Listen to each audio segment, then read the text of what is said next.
Now we are told that list of BJP candidates for Jammu and Kashmir Legislative Assembly elections 2024 is out. 15 candidates have been revealed for the first round, 10 for the second and 19 of them for the third round of polls.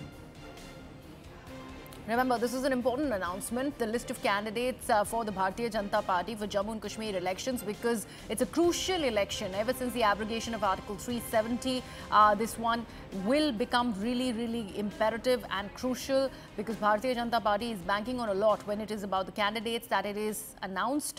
We've been told for the three phases, 15 candidates have been announced for the first round, 10 for the second and 19 for the third. We already know of an alliance between the Congress Party and the National Conference, and that also is pretty much into the doldrums because of the seat sharing. That discussion is still on between the two parties, and while we're talking about that, we do know how the Bharatiya Janata Party has now released a list of the candidates who are going to be fielded. My colleague Tejinder has more details. Tejinder, about the number of candidates, we've already put it out for our viewers. The key faces, who would that be? See, there are several faces, new faces rather, which BJP has given a chance this time for the ongoing assembly elections in Jammu and Kashmir. The BJP, as you rightly pointed out, they have released their first list of candidates, which include 15 candidates for the first phase, 10 candidates for the second phase, and 19 candidates for the second phase, for the third phase. So, out of 90 assembly constituencies, BJP has so far released candidates for the 44 assembly segments in Jammu and Kashmir. There are several prominent faces. One being from the Aknoor Reserved constituency, that is Mohanlal Bhagat. Mohanlal was a senior superintendent of police who recently resigned from his services, and his resignation was also accepted. There are other senior functionaries of the BJP, including Yudhvir Sethi, who has been with BJP for quite some time. Another national executive of the BJP, Dr. Narinder Singh Raina, would be contesting from RS Pura. He had earlier been the BJP in charge for Punjab. Gharu Ram Bhagat has been refielded. Chandra Prakash Ganga from Vijaypur. Chandra Prakash Ganga had been a former cabinet minister in Jammu and Kashmir. Surjit Singh Salatia, he was a National Conference minister earlier. He joined BJP a couple of years ago, and now he would be contesting on a BJP ticket from Vijaypur. Then there is Vijay Kumar Sharma. He's a new face. He would be contesting for Hiranagar. Rajiv Jasrotia has been with BJP for quite some time. He would be contesting from Jasrota. Another thing, that Chennai seat has been given to Balwant Singh Mankotia. Mankotia was with the Panthers party earlier. He switched party and joined BJP. He has been given a chance. So several new faces, several people who have joined BJP from other party, they have been given a chance from BJP, and they would be contesting this assembly election on BJP ticket. Yes. Tejinder, these are about the new faces. What about several of the prominent names that we are learning have been dropped from this round of elections? Because we do know there was a Central Election Committee meeting that was chaired by the leadership of the Prime Minister. It had JP Nadda and the other senior leaders in attendance. But we do know how there have been several prominent faces that do not feature in these three rounds. What are you learning about that? Whether Nirmal Singh is on the list or not? What about the other prominent faces? See, there are several prominent faces who do not figure on in this list. There is Kavinder Gupta, who had been the Deputy Chief Minister earlier. His name does not figure in this list. While we see that in Nagrota, Davinder Singh Rana, who was earlier provincial president for the National Conference, he joined the BJP a couple of years ago. He has been given a chance from Nagrota, but we don't see people like Kavinder Gupta, who was the Deputy Chief Minister. Nirmal Singh's name is not there, though we expect that they would be given a mandate when BJP releases the next list. But there are certain faces who haven't found a place in this list.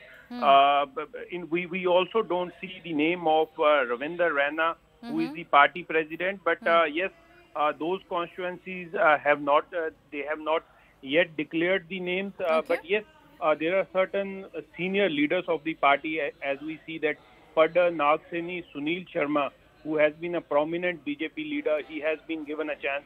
Doda West Shakti Raj Parihar has been refielded. So there are several faces, like we see in Ramban, the candidate, the earlier BJP sitting MLA, who was he has been dropped. So there are several new faces who have been given a chance, like in Banihal.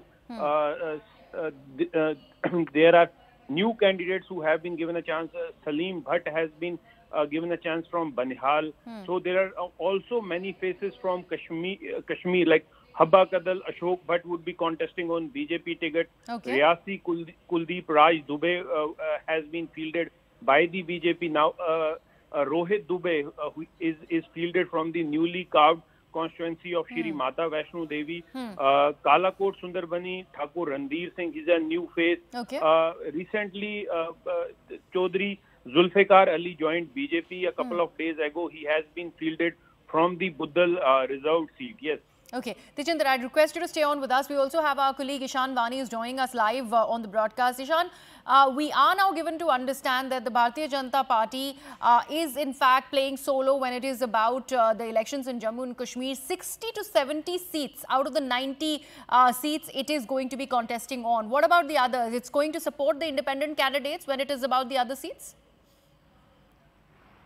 Well, absolutely right. That's what the sources are revealing, that they are going to support independent candidates who align with the idea that the BJP is propagating, and those candidates who they believe can be part of BJP or who have aligned with the BJP's ideology. They are going to support them on the ground because they haven't seen a significant rise in the number of people joining in the BJP from those areas, and that's why they will be supporting those independent candidates. Now, if you look at the list, you will see two leaders. Devendra Rana, who was a very close, associate of Omar Abdullah. He has been given a constituency to fight on, and then you also have one more ST leader who has also been rewarded very well. He has been given Sarankot, which is a ST seat. Bukhari was also a very senior leader in the National Conference. He left the National Conference over some issues regarding the area, and then he left and joined the BJP. So he has also been given that particular list. And other people like Ashok Bhatt, who is going to contest from Habba Kadal constituency. He has a sizable number of migrant Kashmiri Pandit votes. So he'll be banking hugely on them. Otherwise, he has been also campaigning on the ground, visiting the areas and trying to, get those votes towards him. Because some of these areas have been dominated by the National Conference in the past, like the leader Shabima Firdaus has been year after year winning that particular seat. Before that, it was the Congress, but then it was National Conference in those particular seats. And now the BJP is going to rope in Kashmiri Pandit like Ashok Bhatt, who might swing fortune in their favor. What the BJP is aiming at in Kashmir is at least to get some seats, because what they had experimented with is their like-minded parties in the valley, that they might be able to get certain seats and they will be able to form a government by winning majority of the seats in Jammu region and then trying to have an alliance with them in Kashmir valley. But the Lok Sabha results, there was a poor performance by these parties, and now what the BJP is doing is going all guns blazing and trying to contest on all the seats that are that they think that they could make a victory on. And what do you suggest, Ishan, when it is about, and in fact, in the face of the alliance of the Congress and the NC, does this look like a winning formula for the Bharatiya Janata Party, or is it overconfidence? Because Jammu and Kashmir has not had an assembly ever since Bharatiya Janata Party walked out of the alliance with the PDP in 2018. Now we have PDP on the one hand, we have NC Congress on the other, and BJP standing alone. If you dissect the numbers of Lok Sabha elections, of the two previous Lok Sabha elections, it's clear that, National Conference, at least in the recent election, 2024 Lok Sabha elections, it has emerged as the first, single largest party, and followed by the BJP. BJP had one less constituency. It was at the 30 in the last Lok Sabha elections in 2019, and in 2024, it was at 29. So what National Conference feels that they are riding high on confidence, given the numbers, and National Conference believes that they have been able to retain their cadre, while others have been, disseminated after the abrogation of Article 370 because several leaders left PDP and other political parties. The National Conference feels safe and happy about it, and that's why you're seeing there's a heavy bargain going on with the Congress, and that's why the negotiations are still taking place on the ground, because there's a meeting that is going to take place between Salman Khurshid, KC Venugopal and two other members who have come from Delhi. Salman has been camping here for the last 3 days, but KC Venugopal has come early in the morning. They're going to meet Abdullah's in some time from now. The National Conference leaders behind me have started arriving. But yes, it's a contest where there's a possibility of a fractured mandate. What does that mean? Because if the numbers are looked at in the Lok Sabha election, two previous Lok Sabha elections, the BJP has been riding high on Jammu, and the National Conference has been getting a good number of seats, assembly seats, if you talk about the number of votes that they've been able to get in the Lok Sabha election. So that is why whether these politically different, ideologically different parties will be aligning, or whether the National Conference and the Congress will be able to make it big in Jammu region again, because Congress has had a poor performance in Jammu. They've been able to retain 4 to 7 assembly constituencies. Whether that number changes for them, whether people are unhappy, whether people are happy with how the BJP has been doing, that is something which we have to wait and see. But yes, key meeting taking place, BJP coming out with the list and also contesting in those areas which are seen as militancy hotbeds like Rajpura, Pulwama, Anantnag. Now Sophie Yusuf, who has also contested MP elections from Anantnag, has also featured in the list. He's a senior member of the National Conference and of the BJP, and has been with the BJP for a very long time. So he has been again given a ticket. So there are several leaders who are first time contesting from the Kashmir as well and are little known, but they might turn fortune in favor of BJP. One has to wait and see on the election. It's a big gamble that the Bharatiya Janata Party is playing, considering many of the prominent names have been dropped. A lot of new faces have been given that ticket, as the list of names for the 3-phase election in Jammu and Kashmir has been announced for the Bharatiya Janata Party.